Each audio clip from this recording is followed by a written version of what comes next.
سلیمان علیہ الصلوۃ والسلام جو موسیٰ علیہ السلام کے بعد آئے، موسیٰ علیہ الصلوۃ والسلام کے ذریعے اللہ نے فرعون کا مصر میں خاتمہ کیا.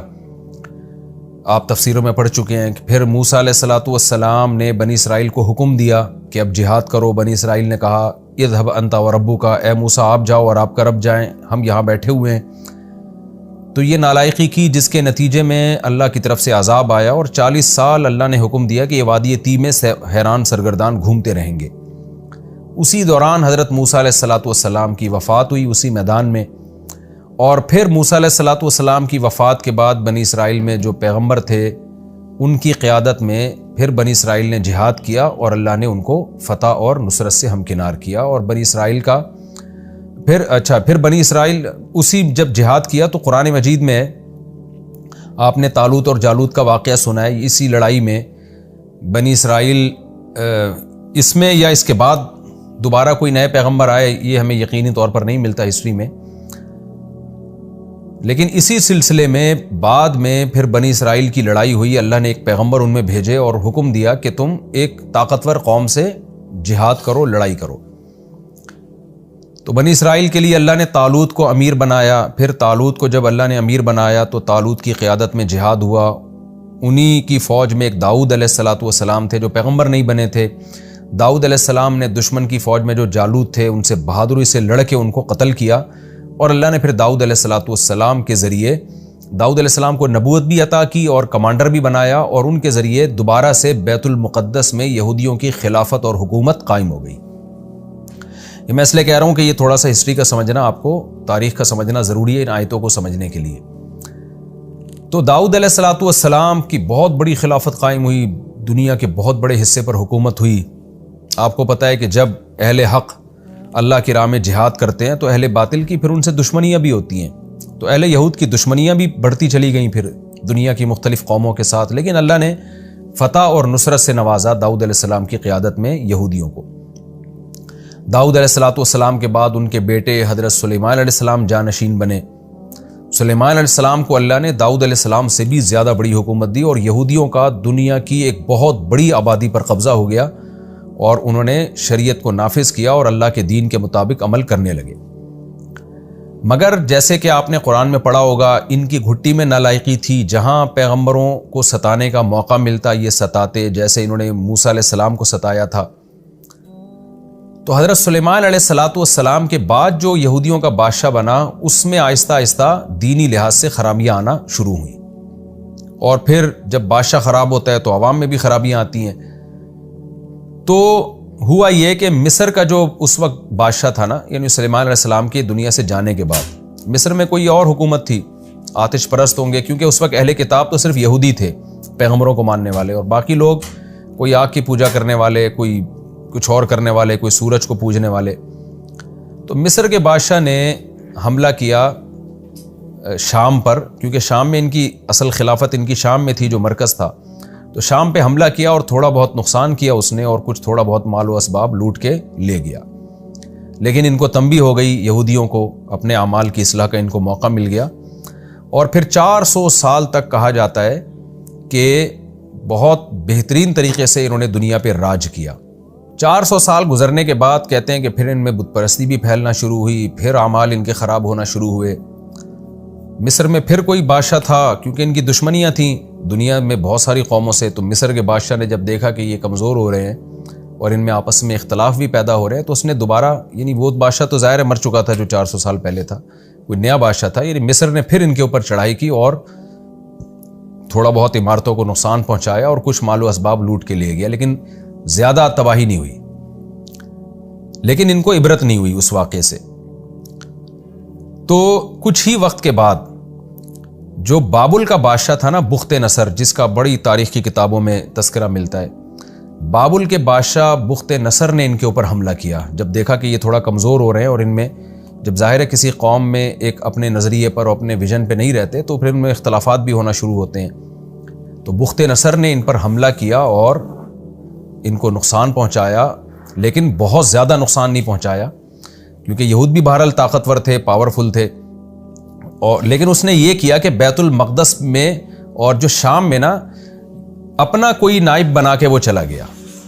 جیسے آج کل بڑی طاقتیں ہوتی ہیں نا کسی ملک پہ قبضہ کر کے، تو ان کو پتہ ہوتا ہے ہم اس ملک پہ قبضہ برقرار نہیں رکھ سکتے، لیکن اپنا ہی کوئی کٹ پتلی کوئی حکومت بنا کے چلے جاتے ہیں۔ تو بالکل اسی طرح کا کام بابل کے بادشاہ بخت نصر نے کیا اور اپنی کٹ پتلی حکومت بنا کے چلا گیا، اور کہا جاتا ہے کہ یہودیوں ہی میں سے کسی کو اس نے بادشاہ بنایا۔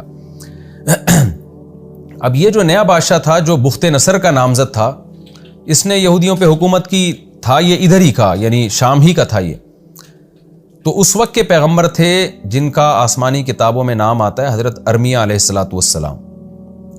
انہوں نے اس کو نصیحت کی کہ تو بت پرستی کی طرف لوگوں کو مت لے کر جا، شرک مت پھیلا، اور جو برے اعمال جو اس میں بدکاریاں اور برائیاں اور شراب نوشی، یہ جو بادشاہوں میں عیاشی ہوتی ہے، یہ جو چیزیں آ رہی تھیں اس کے اندر، اور اس کی وجہ سے قوم میں بھی خرابیاں آ رہی تھیں، تو وہ یہ بات نہیں مانا اور پیغمبر کی بات پر اس نے عمل نہیں کیا، بلکہ طاقت کے نشے میں اس نے یہ ارادہ کیا کہ بخت نصر نے جو مجھے یہاں کا بادشاہ بنایا ہے تو میں اس کے خلاف بغاوت کر کے پوری ریاست اپنے کنٹرول میں لوں گا۔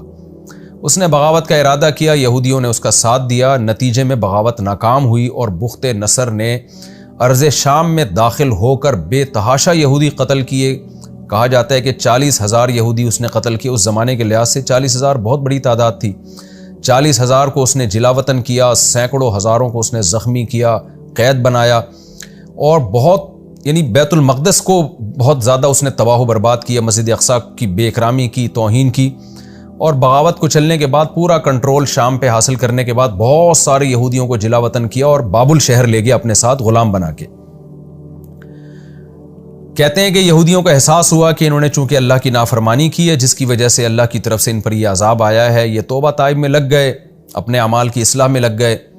اللہ کو ان کی حالت پہ ترس آیا اور ان کی نجات کی یہ صورت ہوئی اللہ کی طرف سے کہ اس وقت جو ایران یعنی فارس کی حکومت تھی، ایران کا جو بادشاہ تھا، یہودیوں نے یعنی اس نے یہودیوں کا ساتھ دیا کیونکہ یہودیوں کی ہمدردیاں اس کو حاصل تھیں، اور بخت نصر کے خلاف اس نے لڑائی کی، اور بالآخر اس نے بابل شہر پہ قبضہ کر کے بخت نصر کی حکومت کا خاتمہ کیا اور یہودیوں کو بابل شہر سے آزاد کرایا، اور جو مال و اسباب لوٹا گیا تھا وہ بھی یہودیوں کو دے کر باعزت اس نے دوبارہ ارض شام کی طرف بھیج دیا، اور شام میں پھر دوبارہ یہودیوں کی حکومت قائم ہو گئی۔ یہ جو واقعہ ہے نا جو میں نے آخر میں ابھی بیان کیا، یہ وہ والا واقعہ ہے جس کو آپ تفسیر میں ابھی انشاءاللہ جس کی طرف اشارہ کیا گیا ہے۔ جمہور مفسرین کے نزدیک، قرآن میں واضح تو نہیں ہے لیکن جمہور کے نزدیک اس سے یہی مراد ہے، کیونکہ جو قرآن جو تباہی اور بربادی بیان کرتا ہے نا کہ اس طرح سے ہوئی تھی، تاریخی واقعات سے اس کا ثبوت ملتا ہے کہ وہ یہی والا واقعہ تھا، کیونکہ اس سے پہلے یہودیوں پر اتنا بڑا عذاب کسی دوسری قوم کی طرف سے نہیں آیا تھا اور اتنی قتل و غارت نہیں ہوئی تھی۔ تو ان کو دوبارہ اصلاح اعمال کی توفیق ملی۔ اس کے بعد پھر یہودی جب شام میں آباد ہوئے، ان کو اصلاح اعمال کی توفیق ملی، انہوں نے توبہ استغفار کی، اللہ سے اپنے گناہوں کی معافی مانگی، اللہ نے پھر ان کو دوبارہ ایک مضبوط ریاست دی، مگر تھوڑے دنوں کے بعد پھر یہ آہستہ آہستہ شرارتوں کی طرف مائل ہونا شروع ہو گئے۔ یعنی یہ واقعہ ہے حضرت سلیمان علیہ السلام کے تقریباً 425 سال بعد کا۔ بخت نصر نے جو حملہ کیا نا، بہت زیادہ تباہی مچائی اس نے، جو بغاوت کو کچلا اس نے، تو یہ وہ واقعہ ہے جس کا قرآن تذکرہ کر رہا ہے کہ ہم نے 2 باتیں یہودیوں کے بارے میں لکھ دی تھیں کہ 2 دفعہ زمین میں فساد مچائیں گے اور 2 دفعہ اللہ دوسری قوم کو ان پر مسلط کر کے ان کو عذاب دے گا۔ تو ان 2 دفعہ میں سے یہ پہلا واقعہ ہے کہ یہودیوں نے فساد مچانا شروع کیا تو بخت نصر نے بغاوت کو کچلنے کے لیے یہودیوں پہ حملہ کر کے بہت زیادہ یہودی قتل کیے۔ تو یہ پہلا واقعہ ہے۔ دوسرا واقعہ بھی قرآن میں ہے کہ دوبارہ تم نے پھر اچھے اعمال شروع کر دیے، پھر دوبارہ تم نے زمین میں فساد مچایا۔ تو اب وہ فساد کیا تھا؟ وہ بھی 425 سال کے کچھ عرصے کے بعد، اور کہا جاتا ہے کہ حضرت عیسیٰ علیہ السلام کے نزول سے تقریباً 150 سال پہلے۔ ظاہر ہے اس زمانے میں جو تاریخ بیان کی جاتی تھی بالکل پورے طور پر کیلکولیشن نہیں ہوتی تھی اس کی، تو تقریباً 150، بعض نے 170 سال پہلے لکھا، تو تقریباً عیسیٰ علیہ السلام کے آنے میں بھی 150 سال کا وقت تھا۔ تو 150 سال پہلے ہوا یہ ہے کہ جب دوبارہ یہ شرارتیں ان میں پیدا ہونا شروع ہوئیں، تو ایک بادشاہ تھا جس نے انطاکیہ آباد کیا۔ آج بھی انطاکیہ ترکی میں ایک شہر ہے۔ تو انطاکیہ کے بادشاہ نے ان پر حملہ کیا اور اس نے پھر جو ہے یہاں گھس کے بہت زیادہ یہودی مارے، قتل کیے، اور پھر بالآخر رومیوں نے پھر یہودیوں پہ حملہ کر کے رومیوں کی حکومت قائم ہو گئی، جو آج غالباً اٹلی جس کو کہا جاتا ہے نا، آج کا اٹلی جو پرانا روم تھا، یہاں اس وقت یہودی نہیں تھے، یعنی اہل کتاب نہیں تھے، کیونکہ عیسائی مذہب تو آیا نہیں تھا اور لڑائی یہودیوں سے ہو رہی تھی، تو غالب یہی ہے کہ وہ بھی کوئی آگ پرست ہوں گے یا سورج کی عبادت کرنے والے. یعنی روم میں، اٹلی میں کوئی دوسری قوم آباد تھی جو آتش پرست تھے. تو چونکہ بیت المقدس شام قریب ہے یورپ سے اور اٹلی سے یہاں کی نسبت، تو وہاں سے جو لوگ اٹھے، وہاں بھی ایک مضبوط حکومت تھی، انہوں نے اس پہ قبضہ کر لیا بیت المقدس پہ، اور پھر سلاطین روم کی یہاں حکومت قائم ہوئی ہے. یعنی رومیوں کے بادشاہ آتے رہے، اور حضرت عیسیٰ علیہ السلام کے نزول تک بھی یہاں رومیوں کی حکومت تھی. رومی سے عیسائی رومی مراد نہیں ہے، بلکہ وہ رومی جو آتش پرست یا کوئی بھی مذہب تھا جس کی مجھے تحقیق نہیں ہے، کسی بھی مذہب کو، یعنی یہ نہ وہ یہودی تھے نہ وہ عیسائی تھے. اس کے بعد جب یہ واقعہ ہوا، سلاطین کی یہاں حکومت قائم ہوئی، تو تقریباً 150 سال کے بعد پھر حضرت عیسیٰ علیہ السلام ارض شام میں پیدا ہوئے. اللہ نے ان کے معجزے ظاہر کیے. پھر یہودیوں کو حکم دیا گیا کہ حضرت عیسیٰ علیہ السلام پر ایمان لے کر آؤ. بہت سے یہودی حضرت عیسیٰ پر ایمان لے کر آئے، بہت سے حضرت عیسیٰ کی مخالفت میں لگے رہے، اور ایک سچے پیغمبر پر انہوں نے زنا کی تہمت لگائی، حضرت مریم کو معاذ اللہ زانیہ کہا، اور پھر حضرت عیسیٰ علیہ السلام کو قتل کرنے کی کوشش کی، جو کہ ان کی عادت تھی کہ ہمیشہ پیغمبروں کا قتل کیا کرتے تھے. بہرحال یہودیوں کی جو میجورٹی تھی وہ حضرت عیسیٰ علیہ السلام پر ایمان نہیں لے کر آئی، لیکن وہ جو سلاطین روم تھے وہ حضرت عیسیٰ علیہ السلام پر ایمان لے آئے.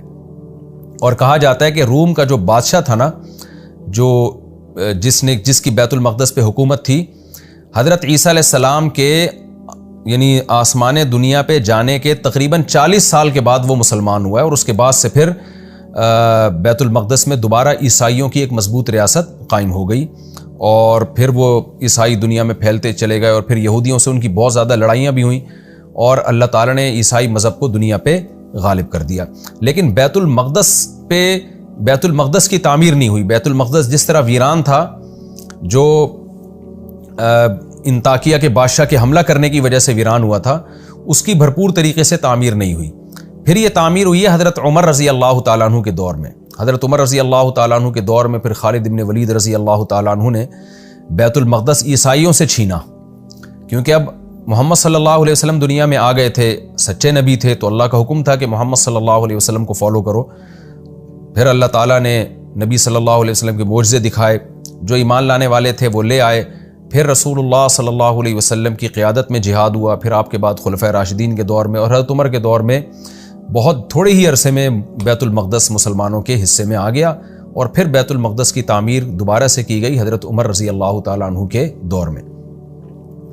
تو قرآن میں جو بیان کیا گیا ان واقعات میں سے کہ ہم نے بنی اسرائیل پر یہ کتاب میں یعنی تورات میں یا آسمانی صحیفوں میں لکھ دیا تھا کہ تم زمین میں 2 دفعہ بڑا فساد مچاؤ گے، اور 2 دفعہ اللہ تمہارے دشمن کو تم پر مسلط کرے گا.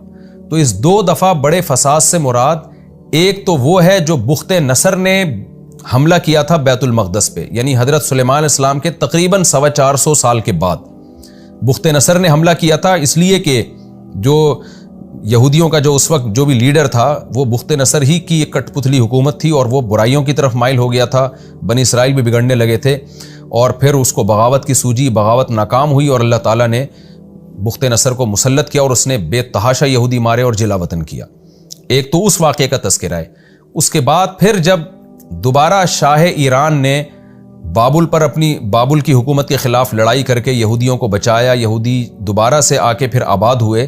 اس کے بعد پھر حضرت عیسیٰ علیہ السلام کے تقریباً 150 سال پہلے، عیسیٰ علیہ السلام کے پیدا ہونے سے پھر انطاکیہ کے بادشاہ نے دوبارہ یہودیوں پہ حملہ کیا، اور اس نے بھی بے تحاشا یہودی قتل کیے، اور مسجد اقصیٰ کو توڑ پھوڑ کے اس نے ویران کر دیا. اس کے بعد پھر رومیوں کی یہاں حکومت قائم ہوئی، اور پھر رومیوں ہی کی یہاں حکومت رہی، اور رومی ہی عیسائی مذہب انہوں نے قبول کر لیا. اور پھر اللہ نے پھر عیسائیوں اور یہودیوں میں جو لڑائیاں ہوئیں، جو تاریخی واقعات بھرے پڑے ہیں. اچھا، ایک کمال کی بات یہ ہے کہ یہودیوں کی جو عیسائیوں سے لڑائی ہوئی ہے نا، وہ مسلمانوں کی نسبت بہت زیادہ ہے. مسلمانوں سے تو ان کی 2 بڑی لڑائیاں ہوئی ہیں. ایک بڑی لڑائی جو بنو قریظہ کے 70,000 یہودی قتل کیے تھے رسول اللہ صلی اللہ علیہ وسلم نے. دوسری جو یعنی اس کے بعد کوئی بڑی لڑائی مسلمانوں کی یہودیوں کے ساتھ نہیں ہوئی ہے. اب جا کے جو فلسطین اور اسرائیل کا مسئلہ کھڑا ہوا ہے، اب یہ حالات جا رہے ہیں، کہا جاتا ہے کہ ایک بہت بڑی جنگ کی طرف جو یہود اور اسلام کے درمیان ہوگی، جن کے بارے میں صحیح احادیث میں ہمیں پیشگوئیاں ملتی ہیں۔ اب وہ کب ہوگی اس کی اسپیسیفک ڈیٹ اللہ ہی بہتر جانتا ہے، لیکن بہرحال قرآن و سنت سے یہ بات ثابت ہے، احادیث سے یہ بات ثابت ہے۔ نبی صلی اللہ علیہ وسلم نے فرمایا تو قاتلون الیہود، کہ تم یہود سے قتال کرو گے۔ تو اب تک قتال ہوا نہیں ہے، ایک دفعہ اس وقت نبی صلی اللہ علیہ وسلم کے دور میں قتال ہوا تھا، اس کے بعد پھر ان پر مختلف لوگ مسلط رہے، عیسائیوں نے ان کے ساتھ لڑائیاں کی۔ ہٹلر جو تھا تو عیسائی مگر ایک سیکولر ذہن کا مالک تھا، اس کی لڑائی ہوئی یہودیوں سے، اس نے قتل و غارت کی، اس کا تذکرہ انشاءاللہ میں ان آیات کی تفسیر میں کروں گا۔ ان تمام واقعات کی طرف جو فیوچر میں ہوئے، مسلمانوں کے ذریعے جو یہودی قتل ہوئے، عیسائیوں کے ذریعے جو ہوئے، ہٹلر کے ذریعے جو ہوئے، اور آگے قرب قیامت میں جو لڑائیاں ہوں گی، ان کا آگے قرآن میں سورہ بنی اسرائیل میں واضح اشارہ موجود ہے۔ جب وہ اشارہ آئے گا تو پھر میں انشاءاللہ ان واقعات کو مختصراً اس وقت ہائی لائٹ کروں گا۔ تو خلاصہ یہ نکلا کہ یہ جو دوسرا واقعہ ہوا ہے، اللہ نے اس کا بھی قرآن میں تذکرہ کیا کہ ان پر انطاکیہ کا بادشاہ مسلط ہوا اور اس نے ان کا قتل و غارت کیا۔ تو آگے اللہ نے پھر یہودیوں کو سمجھایا ہے کہ تم اپنے اعمال کو درست کرو، اگر تم نے درست نہیں کیا تو اللہ اسی طرح مختلف قوموں کو تم پر مسلط کرتا رہے گا۔ تو ہم ان آیتوں کی تفسیر کی طرف آتے ہیں۔ تھوڑا سا اجمالی خاکہ آپ نے تفسیر کا انشاءاللہ سمجھ لیا ہوگا۔ اچھا، یہ جو ہسٹری بیان کی جاتی ہے نا، یہ کوئی صحیح احادیث میں نہیں ہے، بلکہ یہ آسمانی کتابوں سے ہی مفسرین نے لی ہے، اور یہ مورخین ان واقعات کو نقل کرتے چلے آئے ہیں۔ تو نبی صلی اللہ علیہ وسلم نے فرمایا کہ حدثوا عن بنی اسرائیل ولا حرج، اس میں کوئی حرج نہیں ہے کہ آپ اگر اسلام میں اس کے کوئی اسپیسیفک ہمیں کوئی مستند ہسٹری نہیں ملتی، کوئی واقعات کی بہت تفصیلی ڈیٹیل ہمیں نہیں ملتی، تو ہمیں عیسائیوں سے یا یہودیوں سے ہسٹری لینے میں ہماری شریعت نے روکا نہیں ہے۔ اور خاص طور پہ جو خبر متواتر ہوتی ہے نا، جس کو سارے مورخین نقل کرتے چلے آئے ہوں، تو اس کا انکار کرنا ایک ضد اور ہٹ دھرمی کی بات ہے۔ تو قرآن سے بھی خاص طور پہ جب ان واقعات کی تائید ہو رہی ہے تو اس کو نقل کرنے میں کوئی حرج نہیں ہے۔ اس میں یہ مطالبہ کہ صحیح حدیث سے دکھائیں، یہ مطالبہ ایک کم علمی کی بات ہوگی۔ اگر حدیث میں اس کے خلاف ہوتا تو پھر ہم حدیث کو لیتے، ان واقعات کا انکار کرتے، لیکن نہ حدیث میں اس کی موافقت ہے نہ خلاف ہے، بلکہ قرآن سے اس کی تائید ہوتی ہے۔